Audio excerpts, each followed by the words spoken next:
What are your thoughts on the whole Diddy situation? Crazy situation, by the way. And also, a lot of people knew that shit was going on. So all the people who knew that it was going on, they scared right now. A lot of people who enabled it. There you go. They're probably going to jail. You think they'll go to jail? If he gets convicted. Now, I don't know. I'm not super educated to what was in the indictment because I didn't read it. And I'd like to point out that the definition, I think, of sex trafficking is having someone travel over state lines for the purpose of sexual activities, I think. Okay. And a lot of rappers are guilty of that, flying girls out. But I know they said that they got tons of video of a lot of these. Apparently he was taping all of this. He was taping everything on some Epstein type shit. They called it freak-offs. Freak-offs, had 100 bottles of lube, all kind of craziness. But he had a team. He had security. He had people around him. He had assistants who certainly, if there was serious crimes being committed, people being raped, I don't know, that are a part of that. So those people are freaking out. Well, if all of this happened, may justice prevail. Yeah. Let the empire crumble. You know what I mean? They'll be all right. God is still low. It's like we're like Diddy was kind of the epitome of like hip hop entrepreneurship our whole life. Absolutely. He was the epitome of black excellence. Right. In our community, you know, this is black excellence. Ciroc, Bad Boy. Yeah. I mean, so we need to get rid of this old idea we had of what black excellence looked like. Right. We need to get rid of this old idea we had of what, this is what a mogul looks like, and this is somebody to aspire even to be like. Russell Simmons has some pretty crazy allegations against him. You know? Right. And whatever happened with that? Did he? I just watched that documentary on HBO, and then I know he went to Bali. Yeah. And the speculation is, I don't know. I just know that the speculation is he went there because they don't have extradition laws. Really? But that's okay. I don't know if that's why he went there. Right. But so all the people we grew up looking up to, Diddy. You see what's going on with him, fighting for his life right now. Russell Simmons, they said homie that went to Bali, you heard me? Maybe trying to jump ship so they can't get him. Dame Dash, you heard me? They talking about Dame going through it right now. Broke. Dame said he's broke. You know whether or you know not, what? One thing though I do respect about what Dame said. He said, when you chase your dream, because I've been around Dame and I feel like he truly is he really is he got big dreams, bro. And he said, when you chase your dreams to the point when that I chase my dreams, when they don't work out, you can end up broke. So, you know, I haven't heard anything crazy about Dame in terms of like, you know, anything legally wrong he was doing. I just think Dame bro, like he took some big chances on certain shit that didn't work out. You know? Suge Knight was a mogul. Suge Knight is in prison. Yeah. There's so many different people that at this point, y'all. But then there's Jay-Z, who's the other side of that, who's obviously, you know, he's Jay-Z. You know?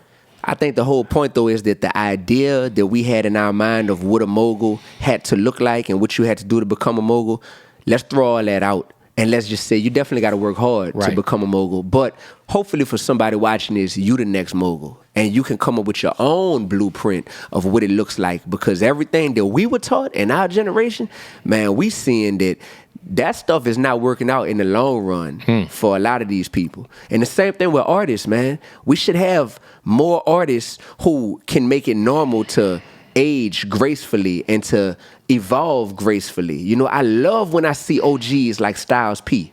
You heard me? Who, man, opening juice bars, sharing game. Come on, man. Yeah, for sure. Shout out to Styles P. I love when I see that, bro. I love when I see people who like boldly embrace. I love my man Murs out here in LA. You heard I love me? Murs, man. Yeah, bro. Like, you guys put an album out together, right? Yeah, we put an album out together. Yeah, like that's my brother right there. I love when I see my brother Lupe Fiasco. You heard me? Yeah. Who? By the way, when it comes to just rapping, come on, man, might be the GOAT for real. GOAT status, man. Jesus. Yeah, I don't know if Lupe got real Jedi, real alien. I don't know if Lupe even got like the energy to dedicate to. Bro, imagine if he applied himself to. Come on, bro, man. That album Samurai crazy. I done seen it with my own two eyes. Lupe teaches at MIT and I teach at Tufts University. They're 5 minutes apart. You heard me? Fucking Lupe, dude. Yeah, bro. Just go listen to Murals. It's like 9 minutes of just. Come on, man. Excellence. Yeah. Like.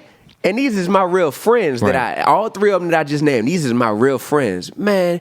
Even back home in New Orleans, my man Currency. You know what I'm saying? Spitter, shot Spitter. Yeah. Yeah, like my man Currency. Just to see that this man has succeeded on such a level. His own terms, too. On his own terms, but it's still somebody who just be hanging out amidst the people. You know what I mean? There are examples in our culture to where you don't have to crash out as you get older, or you don't have to prostitute your integrity to try to stay relevant with the teenagers. Right. And we need more of that, man, because we starting to have it to where we're going to have just as many rappers in their 30s, 40s, and 50s as we got in their 20s and their teens. Oh, it's happening damn near now. Exactly. And who you think is supposed to be setting the tone for the culture? The older rappers. I think that's why it's important that Kendrick's having this moment, because I also feel like, you know, my main gripe about Drake forever has been like, I don't feel like he's ever expressed a real opinion on many social issues in his entire career. Mm-hmm. Like, we don't know how he feels about certain shit, you know? Mm-hmm. And I feel like he's never really taken a content risk. A risk? I can't associate anything in Drake's catalog with the word safe. Like that was risky. He's very safe. Right. Even this is what he's rapping about. Right. It's girls, it's bitches, it's money, it's... So when you put business over impact, you'll never take a risk, because risks aren't good for business when business like Michael is Jordan booming. said, he's never come out about politics because both sides buy his shoes. Correct. And okay, that's fine. And I feel like Drake's kind of similar. That's why you got to respect Steph Curry and LeBron James. Or Jaylen Brown. Or Kyrie Irving. Yeah, all of the above. Kyrie Irving was standing on shit. Cost him a Nike deal, bro. Yeah, straight up. So, salute to all them brothers in athletics. So I'm going to tell you something I came up with, Kev. I started this January 1st of this year. It's a solution to the problems that I see in the culture. It's called the Platinum Pledge, right? We got platinum records on the wall in this studio and everything. Platinum, I turned it into an acronym that stands for People Leading a Transformation Involving Newly Unified Mindsets.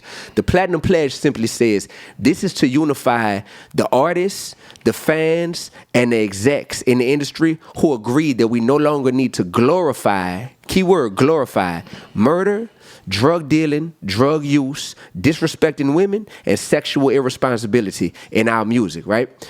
In doing that and putting that out there, bro, I got so many thousands of people who have signed this. I put it on my website. It takes 2 seconds for people to sign it. That right there is showing me how many people are ready to be a part of this shift, right? So now what I'm about to do is take it into phase 2, to where all these massive amounts of people, Charlamagne then said, I agree with that, I salute that, I pledge allegiance to that, D, I'm rocking with that, da-da-da. So many tastemakers, artists, and everybody are ready for this shift that now we have to know what can hip-hop look like, and let's confront some of these uncomfortable truths about the reality of our culture and figure out what it can look like with the extermination of the negative toxic elements. And that might affect some people's bottom line. That might affect some people's streams. That might affect some people's taste buds and what they've been auto-programmed to listen to and to support and to like. But if you really care about the betterment of our people, and when I say our people, meaning humanity, period, we who have signed the Platinum Pledge feel like, man, this the way to go. So that's, You know what? I just thought of something too. I think one of the biggest problems we have is going to end up, if Diddy gets convicted, a lot of people who were just trying to keep their job are going to go to jail too. But, you know, this music industry is filled with people just trying to keep their job. That's a fact. If you're an A&R, that's a fact. If you're a EVP, you're just trying to keep your job. So they put their integrity in the background. No, they're just trying to produce results. Yeah, they just want to put numbers on the board. That's what I'm saying. The integrity is in the background, and and the income. So they can get another year in the building. Another year in the building. So that's the problem. So, bro, how do we fix that? I don't know, man. I don't know. Listen, I'm gonna tell you this. And I'm gonna tell you this: Elliot Grange running Atlantic is not helping. It's not gonna help because his daddy run Universal. Yeah, it's a problem, dog. It's a problem. Dog. Well, listen. That's the same guy who signed 6ix9ine. Dog. Listen, brother. Ever since I've been knowing you, you've been in the media. You have a platform.